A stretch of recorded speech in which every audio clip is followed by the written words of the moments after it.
Okay, well, I hope you enjoyed your break. This won't be too long. We're at the end of the chapter. But the pancreas is one of the most common thought about endocrine glands with the high incidence of type 1 and type 2 diabetes. So it is an endocrine and an exocrine organ. That is really unique. It is endocrine because it makes glucagon, insulin, and somatostatin, but it's exocrine because it transports digestive juices to the duodenum. And the pancreatic digestive juices are, there's pancreatic lipase, pancreatic amylase, there's chymotrypsin, there's just all these chemicals that the pancreas makes for digestion, and yet we usually don't think of it as a digestive organ. It is an accessory organ, and we'll learn more about that in upcoming units. But this unit is focusing on the pancreatic islets, or the islets of Langerhans. In anatomy, a lot of things are named 2 to 3 different times for same thing, different name. One's based on either what it looks like. It could be named based on what it does or who discovered it. And so this case, it's what they look like and who discovered them. So the endocrine cells of the pancreas, like I said, release glucagon, insulin, and somatostatin. Glucagon are released by alpha cells, insulin, beta, and somatostatin, delta. And while alpha, beta, and delta are in alphabetical order, so is glucagon, insulin, and somatostatin. So that's how you can kind of keep those 3 with the correct cells that secrete them. Glucagon's role is it increases blood glucose by targeting the liver and muscle cells to convert glycogen back into glucose and release it. And insulin is the antagonist of glucagon. It talks to the same cells but tells them to bring in glucose and convert it into glycogen. And so remember when we talked about calcitonin is calcium going into bone? Well, insulin is sugar going into body cells. So what's that going to do? If the sugar's leaving the blood and going into body cells, it's going to lower the blood sugar, and glucagon works against it. Now, somatostatin inhibits or stops the secretion of insulin and glucagon, and so it's going to also help with homeostasis. All right, so here is a picture of our pancreas, and here's this common duct that's going to release digestive fluid. So here's how it is an exocrine cell or organ, but the endocrine cells, you have to zoom in and look closely, and you will see these other cells that are not part of the duct system, and those are the islets of Langerhans, or the pancreatic islets. And this is where you're going to find the alpha, beta, and the delta cells that make glucagon, insulin, and somatostatin. And so here's kind of what they do and why they do it. So if your blood sugar concentration is too low, glucagon will be released, and that will break down glycogen and release those sugars into the blood, therefore bringing the blood sugar back up. Insulin works the exact opposite way. And somatostatin, works against both of these, so it's going to keep things kind of at homeostatic levels. So after a meal, your sugar goes up. Well, you need to add that sugar to storage as glycogen, and so what will you do? You'll release insulin and stop releasing so much glucagon, and then you'll take up the glucose out of your blood and store it as glycogen. If you're doing a fast, your blood sugar is going to go down, and that's going to tell insulin to secretion to stop, and really stimulate those alpha cells to release the glucagon, and that's going to tell this glycogen that you stored during right after your meal to break down and be released into the blood. So I mentioned that this organ is important because of diabetes, and so we will talk a little bit about it. It is a disease resulting from either the lack of insulin or the inability of your cells to recognize the insulin. So your pancreas might be fine. It's the receptors of your cells no longer communicate with your insulin. And so elevated blood glucose can have some major damages. You've probably seen some commercials about the risk of becoming blind for diabetics, but also there's kidney, heart, and nerve diseases or damages associated with this disease. And why is this happening? It's because your metabolism isn't regulating itself well. And so insulin normally produces this glucose uptake by your liver, fat, and muscle. But in diabetes, the carbohydrates aren't able to enter the cells in the normal quantities that it should. And so what happens is because your cells either don't talk to insulin or insulin isn't made, they don't know to take in the sugar from the blood. So the blood stays in the sugar and you have too much, called hyperglycemia or high blood sugar.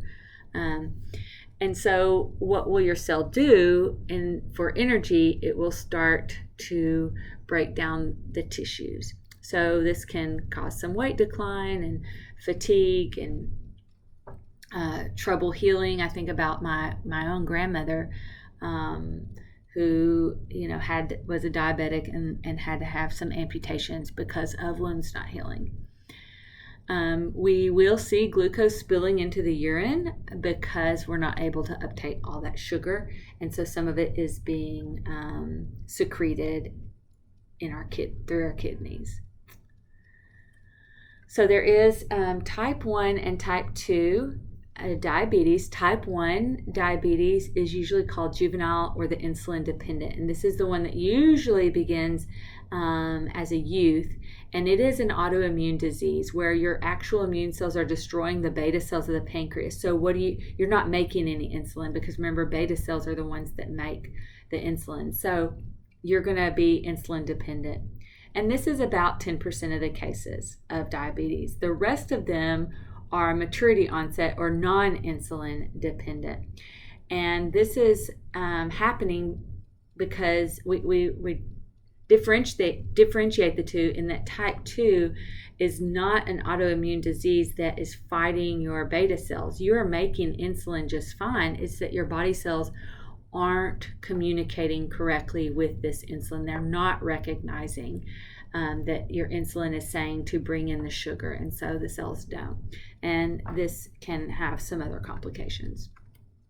So how do they treat it? Well, of course, type 1 is going to be administration of insulin because the cells are not making them.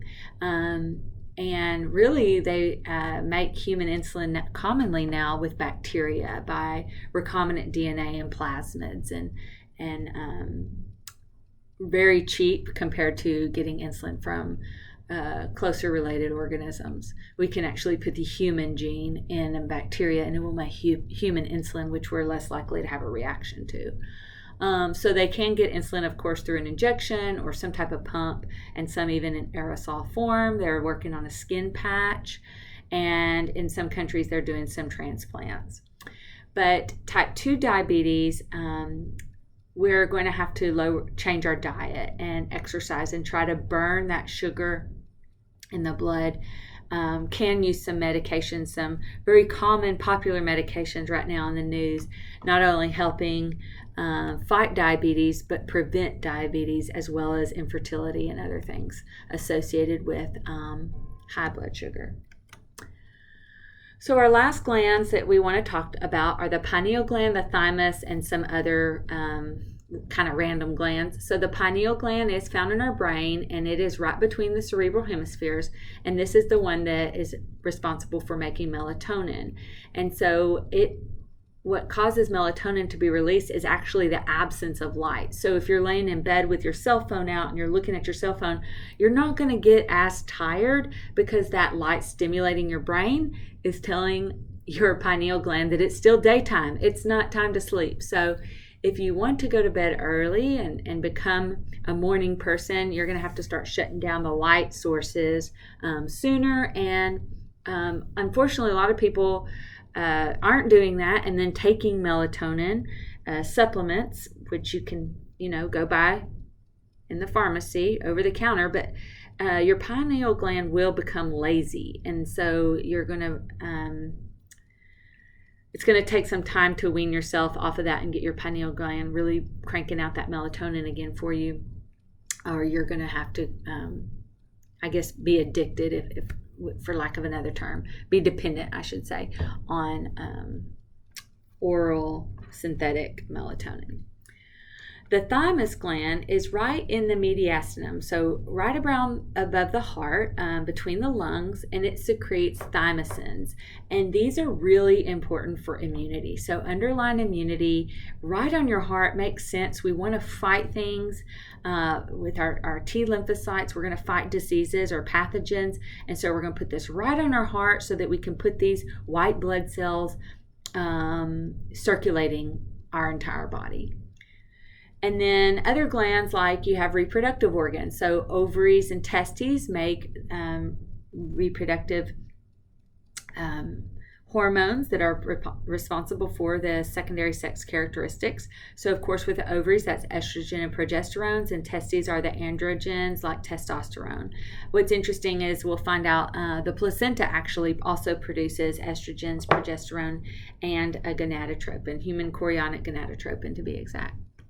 The digestive glands, which we have mentioned, how we have the pancreas acting as an exocrine gland, but there are digestive hormonal glands that help regulate digestion, tell you you're full, tell you you're hungry, that kind of thing. The heart produces peptides, and that helps control electrolyte concentration in the blood, specifically sodium. And of course, kidneys produce erythropoietin. And remember that this is going to stimulate the bone marrow to make red blood cells, and this is that hormone that some athletes will abuse. Now, all of you have had some stress, probably stressful taking this class in the summer. I hope I can make that less stressful for you, but we really got to keep that in check, because stress has physiological and psychological and physiological effects.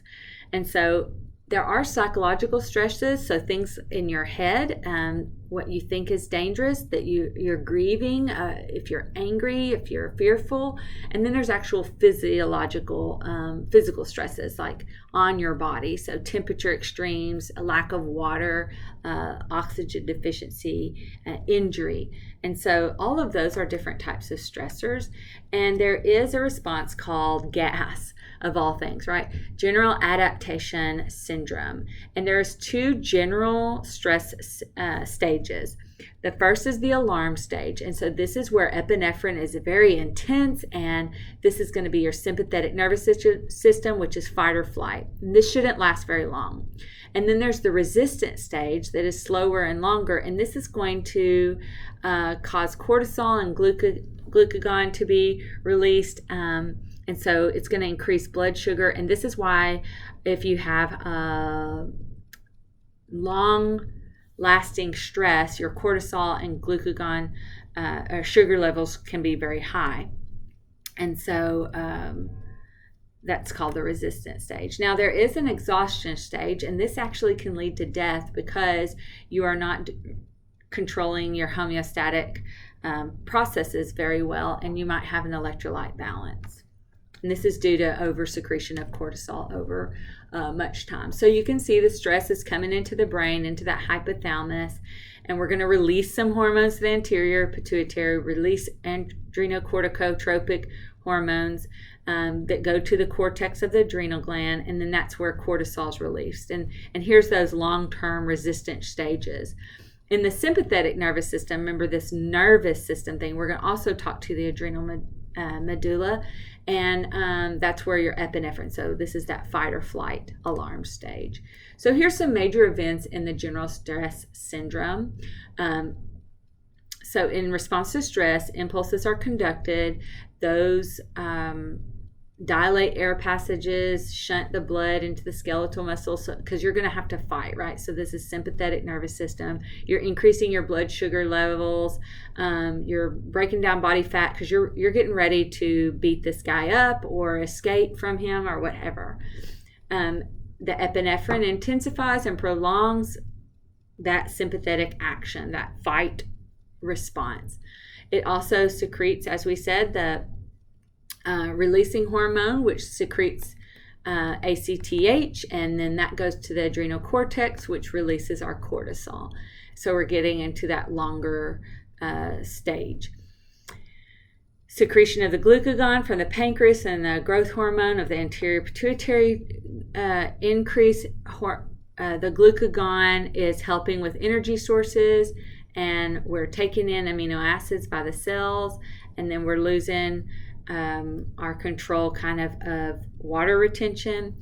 So while a little stress is good, I just really not a lot of this on the test at all. This is just nice to know.